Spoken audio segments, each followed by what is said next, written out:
आज के इस वीडियो में हम 3D एनिमेशन की हेल्प से एकदम सिंपल शब्दों में एसी के सारे पार्ट्स के वर्किंग मैकेनिज्म को डिटेल में समझेंगे। मतलब एसी काम कैसे करता है और साथ ही ये जानेंगे कि एसी ब्लास्ट कैसे करता है। बीते कुछ दिनों में आपने एसी के ब्लास्ट होने के कई सारे खबर सुने होंगे। सारी चीजें मैं आपको बेसिक से समझाऊंगा, लेकिन मैं आपको एसी के बारे में कुछ बताऊं उससे पहले हम अपना एक डाउट नोटिस करते हैं। इस वीडियो पर रिसर्च करने से पहले तक मैं यही जानता था कि एसी हमारे रूम के गर्म हवा को खींचकर इस पाइप के थ्रू इस कूलर तक पहुंचाता है और फिर कूलर इस गर्म हवा को बाहर निकाल देता है, जिस कारण से कूलर से हमेशा गर्म हवा निकलता रहता है। और हो सके आप भी यही सोचते होंगे, बट हम गलत हैं। ऐसा कुछ नहीं होता है, बस आप वीडियो में बने रहना, सारा डाउट क्लियर हो जाएगा। अब हम सबसे पहले ये जान लेते हैं कि एसी के इस पार्ट को जो आपके रूम के अंदर लगा है उसे इंडोर यूनिट कहते हैं और घर के बाहर वाले पार्ट को आउटडोर यूनिट कहते हैं। अब इंडोर यूनिट में लगे इम्पोर्टेंट पार्ट को देखते हैं। इस पार्ट को देखो, ये इवेपोरेटर कॉइल है, ये ब्लोअर है और ये एक्सपेंशन वाल्व है। एंड आउटडोर यूनिट के इस पार्ट को कंडेंसर कॉइल और इस पार्ट को कंप्रेसर कहते हैं। कंप्रेसर को एसी का हार्ट भी कहा जाता है बिकॉज ऑफ हमारे हार्ट और इस कंप्रेसर का सेम वर्क है। यही 5 पार्ट है जो कि आपके एसी के लिए सबसे ज्यादा इम्पोर्टेंट है। अगर आपके पास भी ये 5 पार्ट हो तो आप भी अपने जुगाड़ से एसी बना सकते हो। और हम एसी के जिस गैस के बारे में बात करते हैं वो R32 गैस होता है, जिसे रेफ्रिजरेंट कहते हैं। इसका बॉइलिंग पॉइंट भी 50 डिग्री सेल्सियस के पास होता है, इस नंबर को याद रखना। चलिए अब हम जानते हैं कि आपका एसी आपके रूम को ठंडा कैसे करता है, लेकिन ये जानने के लिए हमें सबसे पहले उसके वर्किंग मैकेनिज्म को समझना होगा। तो ये देखो, ये एसी का पूरा मैकेनिज्म है। हम सबसे पहले आउटडोर यूनिट के इस कंप्रेसर से शुरुआत करते हैं, इसके वर्क को समझते हैं। अभी हमने जाना था कि एसी में R32 नाम का गैस होता है जिसे रेफ्रिजरेंट कहते हैं। वही गैस इस कंप्रेसर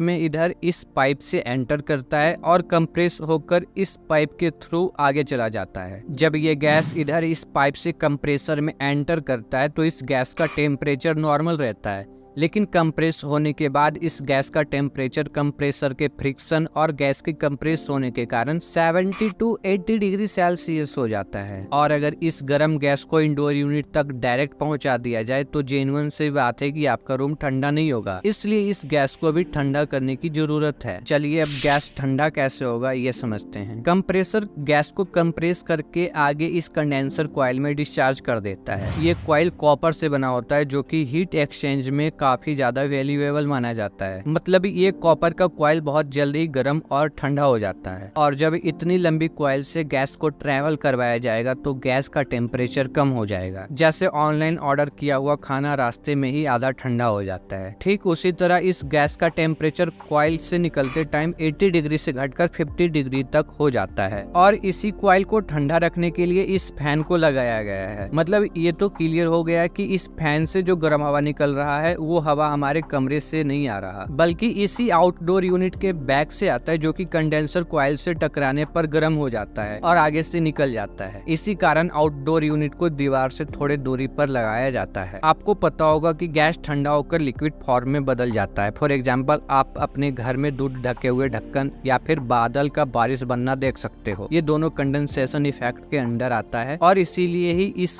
कॉइल को कंडेंसेशन कॉइल कहते हैं। तो ठीक इसी तरह जब कंप्रेस्ड गैस कंडेंसेशन कॉइल में एंटर कर रहा था तो वो पूरी तरीके से गैस फॉर्म में था, लेकिन जब कंडेंसेशन कॉइल से यही गैस ठंडा होकर निकल रहा होता है तो यह गैस ठंडा होकर लिक्विड फॉर्म में बदल चुका होता है। बट पूरी तरीके से अभी लिक्विड फॉर्म में नहीं बदला है, बिकॉज अभी इसका टेम्परेचर 50 डिग्री सेल्सियस है और अभी भी ये उतना ठंडा नहीं हुआ है जो कि आपके कमरे को ठंडा कर पाए। इसलिए कंडेंसेशन कॉइल के बाद इस गैस को एक्सपेंशन वाल्व में ले जाया जाता है। एक्सपेंशन वाल्व का डिजाइन कुछ ऐसा होता है जिसमें इस प्रेशर से आ रहे गैस को एक बहुत नैरो वे से गुजरना पड़ता है, जिस कारण जो गैस टेम्परेचर डाउन होने के कारण लिक्विड बन गया था वो फिर से गैस बन जाता है और इसका टेम्परेचर भी 50 डिग्री से घटकर 16 to 30 डिग्री सेल्सियस हो जाता है। अगर आपको समझ नहीं आया तो याद करो, सलून में बार बार आपके ऊपर पानी स्प्रे करता है तो आपको ठंडा महसूस होता है, और ध्यान दिया होगा तो आपको याद होगा कि जब पानी बॉटल से निकल रहा होता है तो वो कुछ गैस की तरह छोटे छोटे कण में बदल जाता है। मतलब आप किसी भी गर्म लिक्विड को एक पतले नैरो वे से ट्रेवल करवाते हो तो उसका टेम्परेचर डाउन हो जाता है और वो गैस फॉर्म में बदल जाता है। फॉर एग्जाम्पल आप कार वॉश करने वाले स्प्रे को देख सकते हो। ठीक उसी तरह एक्सपेंशन वाल्व भी काम करता है। गैस का टेम्परेचर भी डाउन हो जाता है और लिक्विड गैस में भी बदल जाता है। अब ये गैस आपके रूम को ठंडा करने के लिए बिल्कुल तैयार है,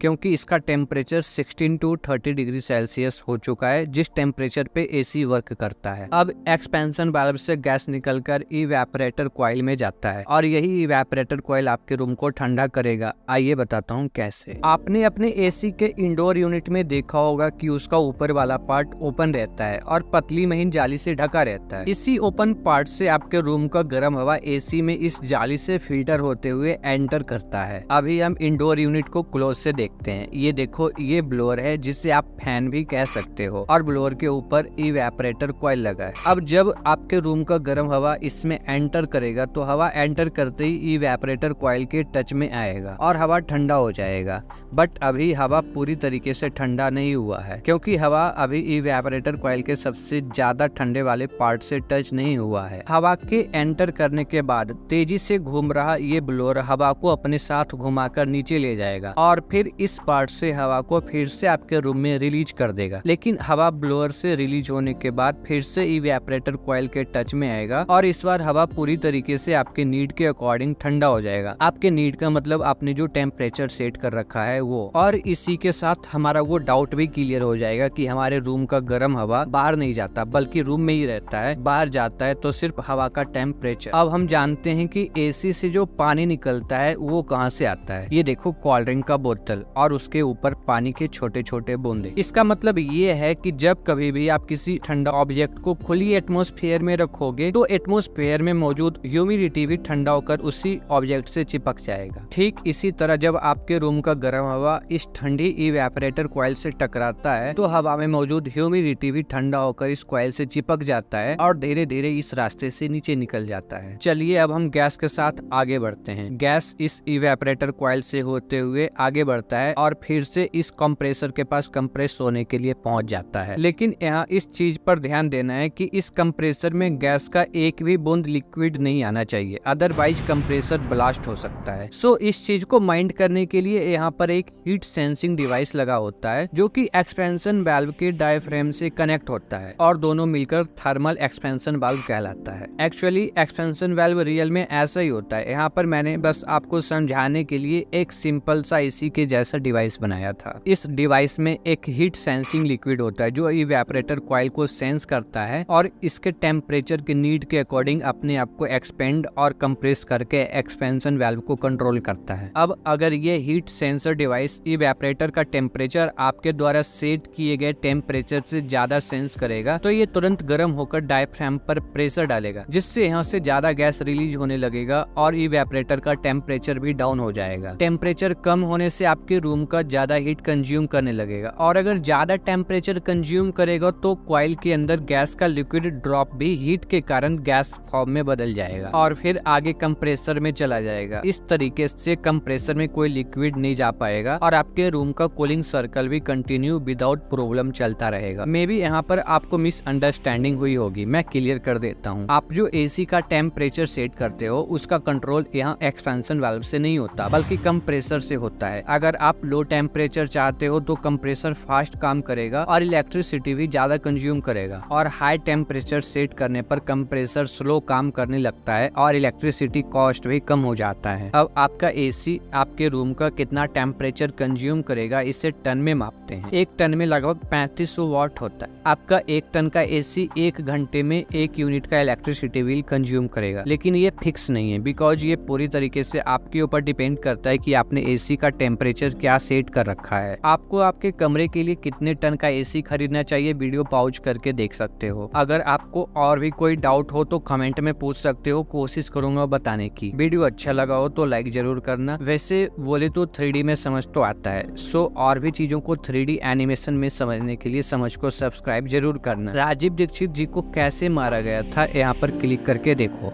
थैंक यू।